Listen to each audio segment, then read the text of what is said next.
Ultrasound से क्या क्या चीजें पता चलती हैं? अल्ट्रासाउंड की मदद से पता चलता है कि बच्चा कितने हफ्ते का है, साथ ही बच्चा एक है या एक से ज्यादा है, ये चीज जानने के लिए भी अल्ट्रासाउंड कराया जाता है। इसी के साथ बच्चे की ग्रोथ सही से हो रही है या नहीं हो रही है, बच्चे के जो अंग हैं वो सही से सही जगह पर हैं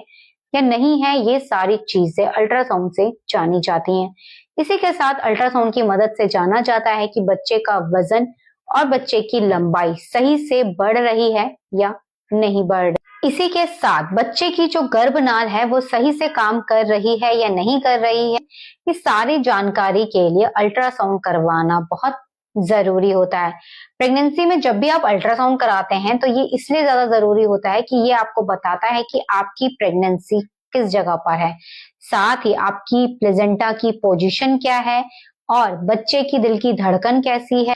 बच्चे के चारों ओर जो एमनियोटिक फ्लूइड है यानी कि बच्चे के चारों ओर जो पानी की मात्रा है वो सही है या नहीं है, ये सारी चीजें देखने के लिए अल्ट्रासाउंड करवाना बहुत जरूरी होता है। प्रेगनेंसी का दूसरा अल्ट्रासाउंड करवाया जाता है 11 हफ्ते से लेके 13 हफ्ते के बीच में, यानी कि लगभग तीसरे महीने में आपको अपना दूसरा अल्ट्रासाउंड करवाना चाहिए। इस अल्ट्रासाउंड की मदद से आप बच्चे की जो शुरुआती ग्रोथ होती है उसको देख सकते हैं। इसमें देखा जाएगा बच्चे का वजन, बच्चे की लंबाई, बच्चा हफ्तों के हिसाब से सही से बढ़ रहा है या नहीं बढ़ रहा,